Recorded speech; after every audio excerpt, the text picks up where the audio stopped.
And now we have a guest star. Ska du prata engelska nu? På Yes, allvar? of course. Han får inte svenska.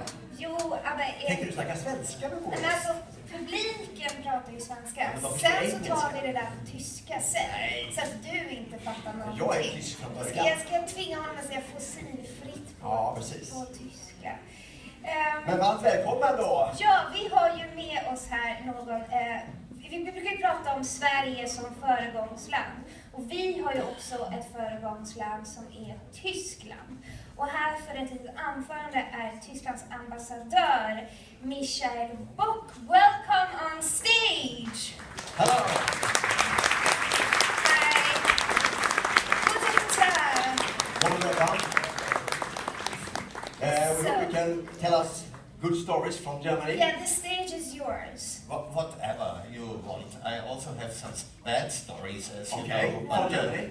But do you want us to sit here and just... Well, there is no car around, so it's good. No, Yes. no. It's okay. Yeah. I know. Don't talk about that. No. Just Success story. Tack så mycket, talk tack så about the enormous success of Germany and we'll just enjoy, right? Yeah. Okay, so From yours. I start maybe Yeah. 800 years ago, or not so It's much. your choice. Let me tell you a private story. Before I joined the Foreign Service, I worked at the university, and being a lawyer, I worked on environmental law. We edited a big compilation of international environmental law in order to help politicians to decide, to compare, to look what they can take from other countries as examples. So this issue is close to my heart. Yeah. Thanks for inviting me. Thanks for having me. Thanks Thanks for not revoking the invitation after what happened with Volkswagen. Yeah. And I was invited to say a few words about communities in Germany. 40 years ago when I started, we had that wonderful slogan already: think globally, act locally. And I think this is still true, because in human communities you can do so much. Now I could make a long deviation and compare the constitutional system of Sweden with the German one, and try to find out where the differences are. There are many differences, but it doesn't matter. It mainly depends on the money. There are rich communities and poor communities. I think this is also true for both of our countries. Yeah.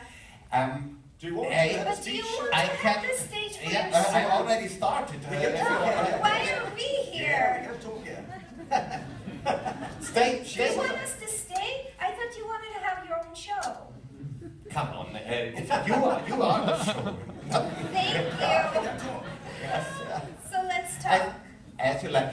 Okay, let me come to an example, which is Freiburg. There was a wonderful article in what was it? Svenska Dagbladet? Svenska Dagbladet. Svenska Dagbladet. So just read it and I can go home. No, this place Freiburg is so interesting because it's in the utmost southwest of Germany. These Swabian guys, they are a bit like Swedes. They are ingenious. They always want to invent something, and that's a good background to try out something new environmentally. And on top, this region is a very green region. The audience might like it. Why? This goes back about 50 years. But no, I'm still not so old. Maybe after that. Yes. He's This- really this- old. this- Okay, so let's No, go. no, no, no. No, we're just kidding. He's not that old. He just looks really old. I'm kidding. Yeah. 50 years ago, everybody started building nuclear plants. And since one didn't know what happened to these unknown things, everybody put them to the border. Because then if something happened, and we have normally west wind in It wouldn't Central come to Europe, us. all right, That's the other people. it goes eastward, that's Yeah. where we were. So That's Switzerland, smart. Switzerland, France, but we had our own plants there as well. So that created that opposition against nukes, and this was the starting point for the green movement. By the way, it has a climate aspect as well, because they found out that due to these many cooling towers, there was more humidity in the air, which reduced the sunshine, which was detrimental to the wine harvest. And this is a very serious thing in that region. So nukes can also be against climate. Okay, so with this background, they started a couple of years ago to refurbish a whole town area in Freiburg, which was an area of old barracks from the French occupation period, and they remodeled and reshaped it, and now it is a model for many places in Europe, because there you have these zero energy houses. Yeah. You have a perfect system of avoiding waste, recycling waste, and zero emission of carbon dioxide. Sure, no cars there, or very limited traffic, public transport, the water recycling. So what you want is there. It costs much money. You have to put in seed money, but it pays back after a certain time. And this might also be a dream to be realized.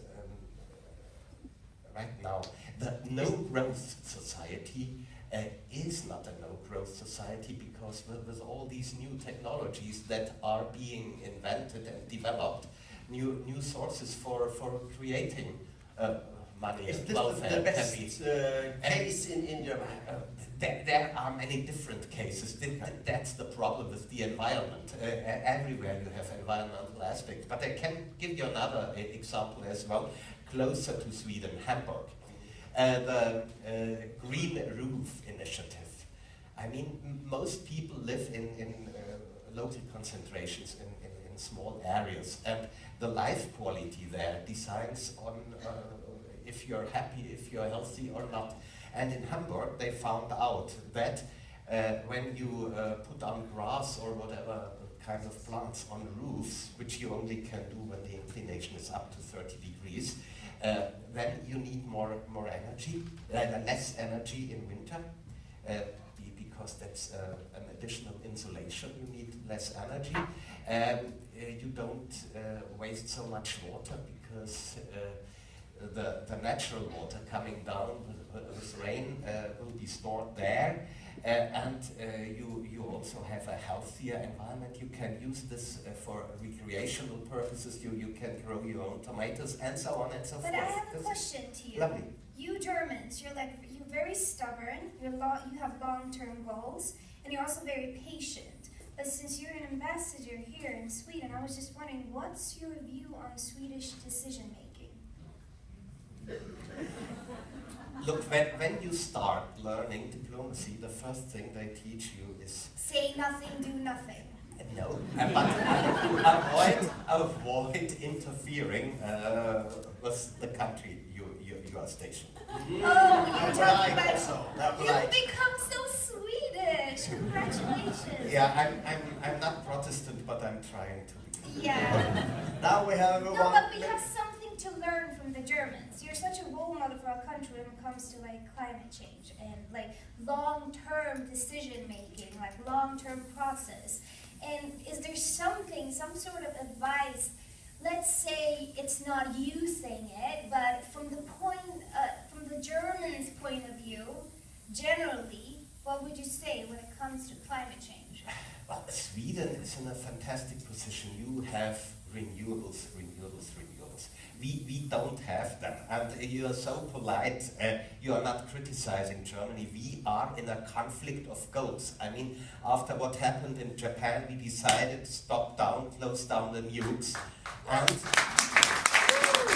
at the same time, we also in Europe know that the fossils are a high risk. Yeah. But we are an industrial nation, and we cannot, from one moment to the other, do away with both the fossils and the nukes. So we need a bridge technology, which is for a certain time fossils, but we are pushing forward also to come on to a higher percentage. Are you convinced that you can solve this problem? Can you reach the targets?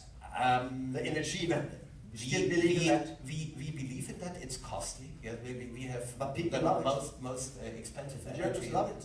We could do it. Yeah, it takes maybe more time and it's more difficult, but we're happy with that. it's fine. Hopefully. Thank you so much. Thank you. Thank you, Michelle. Danke sehr.